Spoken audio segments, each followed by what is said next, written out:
This is the Global Podcast Network, where executives and professionals connect, share, and inspire. Stay tuned for the conversations that drive success.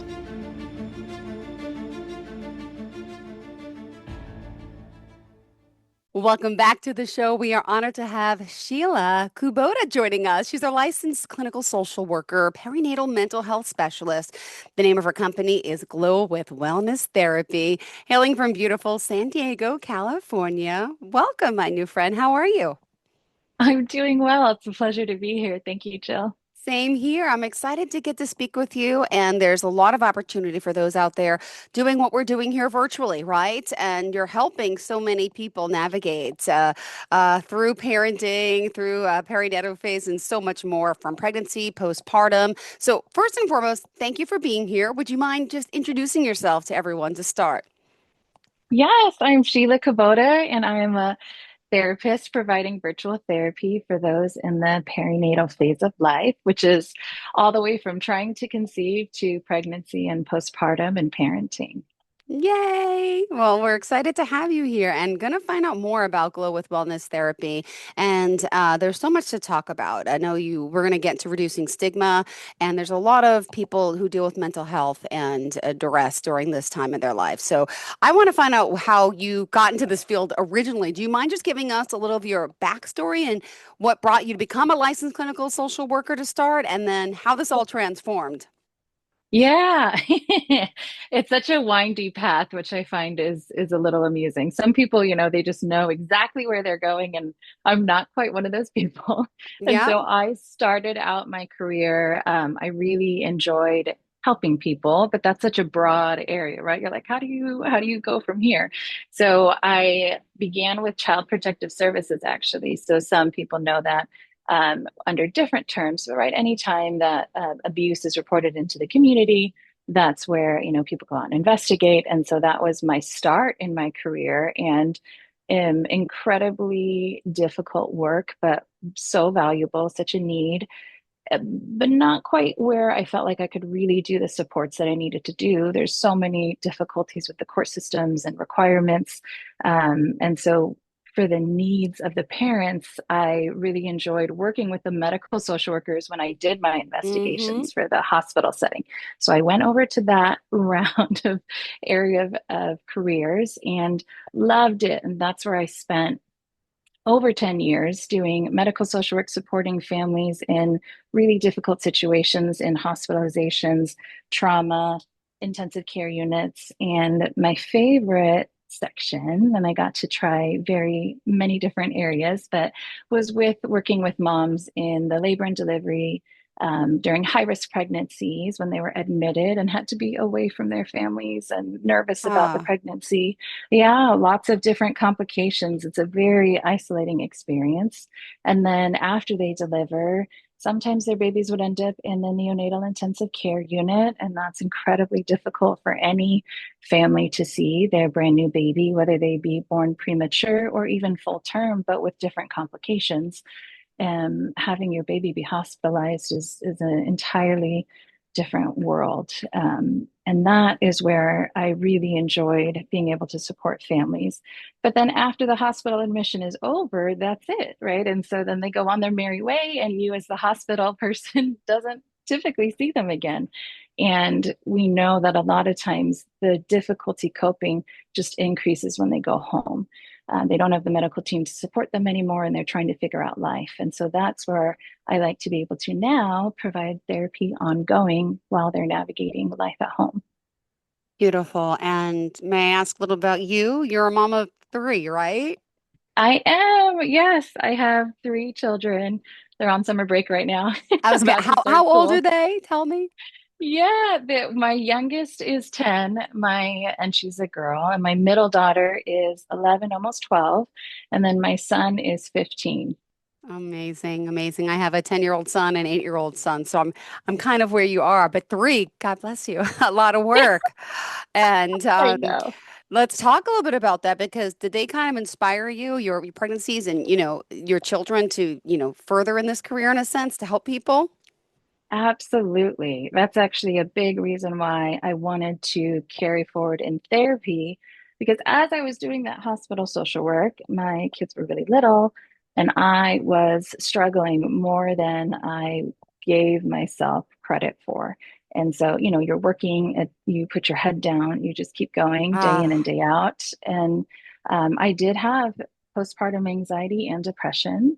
And just really, I was preaching about it all day long, telling people to do the work, to take care of themselves, take the time, and wow. wasn't doing it for myself, right? The Oh, irony so we there. never put that oxygen mask on first, even though the pilot tells us to, right? Especially as a mom, Yes. we put ourselves last. I remember not even being able to shower the first like 2 weeks that I had a child for the first time. I had no idea how to allot time to do things for myself. And then the self-care went out the door, and then it affected me after a few months and didn't realize it. And here you are helping people day in and day out and not even helping yourself. That's what you do, Yes. but it's Yeah. wearing, and you saw, and you Mhm. really can, tell us, from your own experience too, let alone your clients, the benefit of working with someone like you, because we need that. We need someone to help provide us with the mental health therapy. And, that's, I know, part of what you do. Yeah. So I was, it's funny. My colleagues would gently here and there be like, are you sure you're okay? And I'm like, of course, right? Like masking, Of doing the course. things that we do. But yeah, being able to really finally take the time and access the support, it just transformed me and what I was able to do, and then better provide support for my own family and the people I work with. Got it. Oh my goodness. Well, thank you for sharing this. And let's get started. I know you got some statistics that you want to share and so much more about reducing the stigma and shame for people going through this. And we'll then dive into some of the modalities that you use to really help people. Thank you. Yeah. So one, mental health, I think people, it was post-pandemic, one of the things to come out of it was just how prevalent it is and how much it can be debilitating for your life. But especially in the parenting realm, we are not giving ourselves enough time and space to admit when things are challenging, right? We just No. shared a little bit about that. And if we can't even shower, right? Like, how on earth are we going to be able to navigate things? And Mm-hmm. so there's so much shame and stigma, even though 1 in 5 families experience some form of a mood or anxiety disorder during those first few years of either pregnancy or parenting. For some people, it starts out when they're trying to conceive and Yeah. experiencing different struggles. Pregnancy loss is not talked about at all, hugely stigmatized and isolating. But 1 in 3 pregnancies end in a loss. And so that is a lot more people than, what we talk about. We're not good in society about talking about grief and loss at large. It's definitely not an easy topic, but really when it comes to babies, that's really tough. And so understandable why people hesitate to talk about these things openly, but I myself had a pregnancy loss, a lot of people that's happened to them, and then that exacerbates, Yeah. maternal mental health disorders thereafter. And even 1 in 10 birthing, the non-birthing partner, so the father or the Yep. other partner in the relationship also experiences mood or anxiety disorders. And that's something where even more shame because they're saying you didn't even give birth, you didn't even go through all of that, and then you're struggling on the side. But there's so many changes that happen during this time, identity shift, your lack of sleep, right? Just a lot of return to work and your whole life changed, that contribute to these issues. Wow. Well, let's dive in a little further if you don't mind. I would love to hear more about, what people are going through. You're helping people with all sorts of trauma from the loss of pregnancy, changes with fertility after having a family. And I was reading that there's, so many different forms of, work and coaching and therapy that's provided. Did you want to share this, or what else did you have in mind? I just want to make sure we're covering everything that I read. Thank you. Yeah, thank you. So I kind of have 2 prongs that I do within my business. So one is just the straight therapy work, which I love, and that is, Okay. my passion absolutely. But the other side is consultation. So perinatal consultation to me means being able to give businesses or different organizations the tools that they need to support people going through these challenges. So a lot of times people are experiencing pregnancy loss or fertility challenges, that stressor, sometimes finds its way into the workplace. And then people meet them with blank stares. So management doesn't really know what to Yeah. say, how to talk about it. And a lot of times, just your choice in words or being able to be comforting and in an open space, it makes a big difference to where you feel like you can continue to work and be supported in that environment, or whether you need to be able to take time off and be able to have an honest discussion about, I am not doing well. I need to take some leave, a leave of absence. What does that look like? And so, if you have the tools to be able to support your employees, there's a lot more retention that comes into play. And so many people are going to go through this life change Yeah. at some point while they're working, right? So it's really important to be able to provide those tools. So I give people the language, I talk about the statistics, and then they can better support their employees and have more employee retention, Got it. especially post delivery. Yeah. And what is the accelerated resolution therapy? Do you mind just breaking that down for me for a sec? Yes, so that's my favorite trauma therapy modality. So there's lots of different therapy modalities, and I like to curate and combine many of them into my work with clients. But trauma, right, it's such a tricky, ever-moving target often. Mm-hmm. And so, trauma is defined as a wound, and that can make its way into so many different parts of our lives. But accelerated resolution therapy is one that uses bilateral stimulation, most often in the form of eye movements back and forth, or from sounds, or even tapping on the sides. And you can do that virtually. And we are able to target the trauma and resolve it within 1 to 3 sessions, most often one, as part of the evidence base. And so you don't even have to talk about what's happening. The way that we use the scripted evidence base is people we're just reducing the somatic response and the different triggers that are happening as we go through the trauma. So for birth trauma in particular, or grief and loss, many of the women I encounter can't even talk about their birth. And so, especially if they're coming up to their 1 year anniversary or they're returning to work and people are saying, oh, how did your delivery go? Right? Such a common question.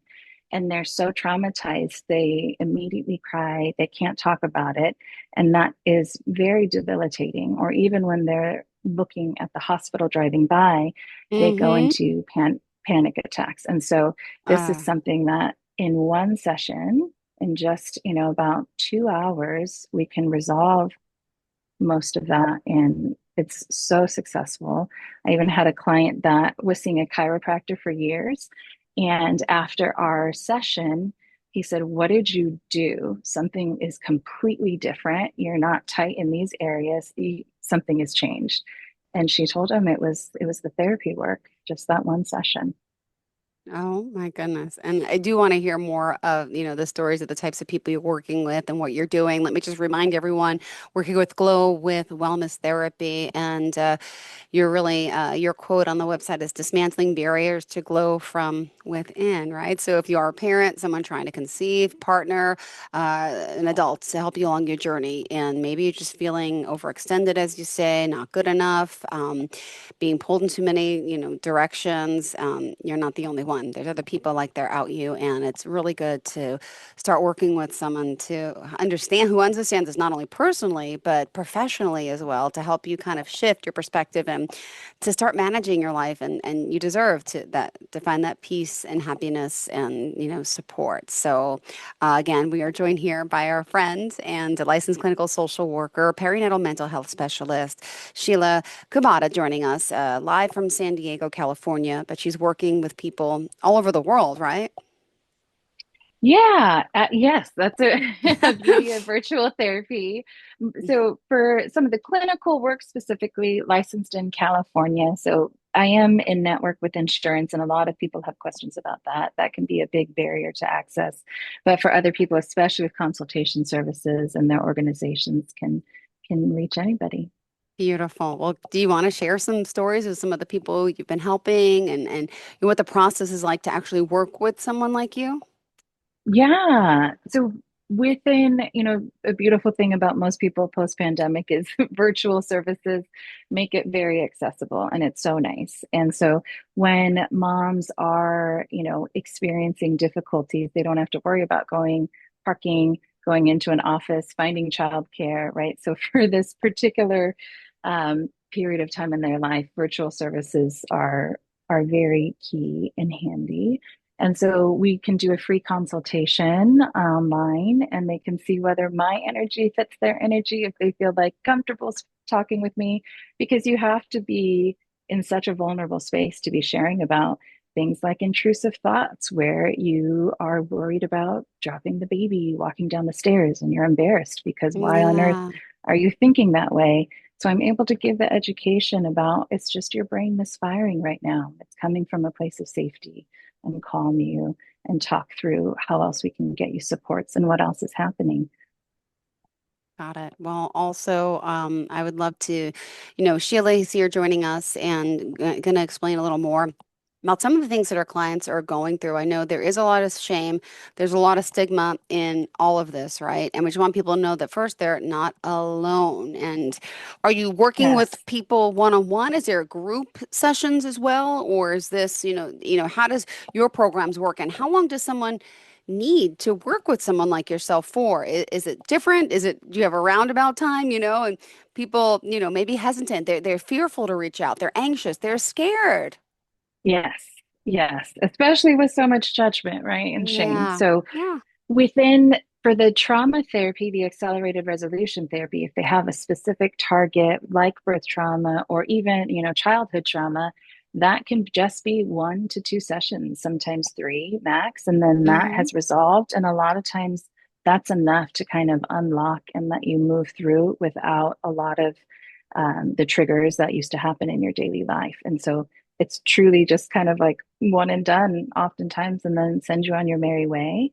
For ongoing therapy, I do, there's lots of people that do families or couples. Hmm. I have a handful of couples, but I really prefer the one-on-one work. And that can be anywhere from, just a couple of months, or, some people I see for over a year. And it can be touching base and just helping bolster things. The critical time is usually the first few months. And then after that, we kind of go as needed and see what people do, or see what they need rather. But for consultation work, the trainings that can't absolutely be in a group setting, I can, do a virtual training for an organization, and I've had many on the Zoom calls, and they're just tuning in and kind of like an educational event. We can do it where it's just all in one, a 1 hour lunchtime and learn, or they can have me come for a few different seminars over time. Amazing. Well, thank you. And I would love to hear, even more like about, the consults and some of the other challenges that people are going through. I've been watching, I must say, I don't know if you're familiar with this Netflix show called Virgin River. Have you heard of it? I've heard of it. I haven't watched, but I've definitely heard of it. Well, the main character, Mel, she's a nurse practitioner and she specializes with maternity patients. And she herself has lost quite a few babies. One full term, just had a miscarriage on the episode I've been watching again, and it's not her first. And how she's here always supporting those around her. And then it happens to her. And it's, and I'm watching her trauma. I had trouble getting pregnant through IVF. I couldn't get pregnant naturally, then through IVF. And I think so many people go through all these things. And then I was blessed. It happened for me. And then I have a cousin who's my age. I'm 47. She's 46. Hmm. And she's been Hmm. trying IVF by herself for the past 6 years and it hasn't worked. So you never know what life brings you and, how it goes. And it's so sadly amazingly beautiful our life, but sometimes things don't go the way we plan. And that's so hard to understand. And in this episode on Netflix, they were talking about, well, there's other things. There's surrogacy, there's adoption, there's, other things. But it's a shame. And one thing I just want to say when it does come to this, which I like to share nationally on the stage, is that it bothers me that our medical, system doesn't, offer the same benefits it does for men who, may suffer with erectile Yes. dysfunction and fertility issues. And here we are trying, if things would be covered, there'd be so many more people be able to do this. And hopefully with the laws and governments, it's about to change. We'll see, right? To make all these things more affordable to help couples or singles in need of this, really. Um, Yeah. yeah, yeah. Yeah. And you've Yeah. been doing this for almost like 20 years now, right? Hmm. What Yeah. what have you seen most from your clients? What are most people coming to you, about, would you say? And, what has changed? What's different? What's the same? Yeah. Anxiety. Anxiety Uh, through and through. I only learned that word since the pandemic, I really think, because everyone had anxiety. I figure it's always been there, but it wasn't talked about as much maybe since 2020 when this Yes. all started, right? Yes. Yeah. And the most common term used to, especially for this, used to be postpartum depression. So people would assume only after you've had your baby, if you get sad, that's kind of what people figured this was. But oh, God, it's so much broader, right? There are baby blues where you get tearful and it's the hormonal change right immediately postpartum. But even in starting to conceive, right? And you may have experienced this yourself as you're going through and you're finding out you're not able to conceive naturally, or it's taking a lot longer, or you've had a loss, Hmm. you can get so much anxiety leading into things. So, your heart palpitations, irritability, you can have stressors happening, and you can be just a completely different version of yourself Yeah. leading into some of these moments. And so, you're going in, a lot of people get trauma talking to the doctors because they've been given bad news along the way. So, they just assume that's going to happen ahead of time and they're bracing for it. You don't sleep the night before, you're clenching the whole time, your body's Yeah. guarded, you don't even hear the information the same way. And so I talk a lot about prepping for this, living in the current moment, right? So many different tools, but anxiety is so pervasive. About 30% of people can actually experience Yeah. anxiety all the way from beginning in that process, pregnancy, and then postpartum. And it can extend through parenting, especially if you've had difficulty conceiving or medical complications. A lot of times that really merges into safety concerns for your child. And so anything related to health and safety is just blaring loud as an internal alarm that you have to kind of untwist and undo and just figure out where things are knotted up internally and make sure that you can live without some of those massive fears. Yeah. Yeah. And you talk about anxiety, and this is before, during, and after, all different periods, right? And is there certain anxiety disorders that you treat that are easier to treat? Anything that we should know about these anxiety disorders? Like I said, I'm not familiar with the term anxiety as much since the pandemic came, but what really is anxiety? I feel like I have it now. I'm trying to figure out what anxiety is. Yeah, like how do you feel? Someone out there may not even know they're experiencing it. Could just kind of break down some of the symptoms and what they may be feeling and not even realizing it. Yeah. So generalized anxiety disorder, and there's so many different pieces of things. You can have it with panic attacks, or you can have it without. And so, again, some people just assume the extremes is all they're looking at for. So if they have a lower level, they're like, oh, regular everyday stress. And sure, we can have regular everyday stress, but we kind of move through it and we can move along. But when it's causing a lot of distress, and when we feel that we're starting to have it be where it's Yeah. disabling us to move through processes, you're avoiding things, right? So you're avoiding instances where you would be coming across talking to somebody. You start to isolate yourself, you begin to have different um, sweats, different nerves that are coming through more often than not. Mm-hmm. And it truly is where you live in a state of worry, so a constant state of worry or alarm, and it waxes and wanes as well. So there's moments where you're like, oh, I'm doing fine. And then all of a sudden you're hit with some worries and Yeah. you get stuck in these ruminating thoughts, and it's really difficult to let it go. You're constantly going through your to-do list and checklist, and there's never enough, never good enough. A lot of low confidence starts to creep in where you maybe had lots of confidence before, and things just start really piling on themselves. And so a lot of times I think one of the easiest ways to define it is based off of things that have happened in your past, you become really fearful and worried about anything in the future. So you're not living in the present because everything is informed off of avoiding future harm. So it turns into somewhat of a safety thing, but there's so many tendrils of it. It's really hard to kind of like, I never had these issues. Why am I really struggling now? I used to be perfectly fine in this arena. I performed well. I never had any issues. And all of a sudden, I'm just crippled with worry and always, always worried and worried about the future, worried about things happening. Oh my goodness. Yeah. Well, again, we just have oh gosh, only 3 more minutes left. Oh my goodness, it goes so quick. How did you kind of want to summarize, Sheila, the services you offer and the type of people out there that may be listening and need of help or know someone? Yeah. So, really, more than anything, I would love for people to come at any suffering or challenges they're experiencing with self compassion because we all experience it to a certain degree or another. And it doesn't mean that you're failing or you're flawed. It just means you're experiencing a challenge.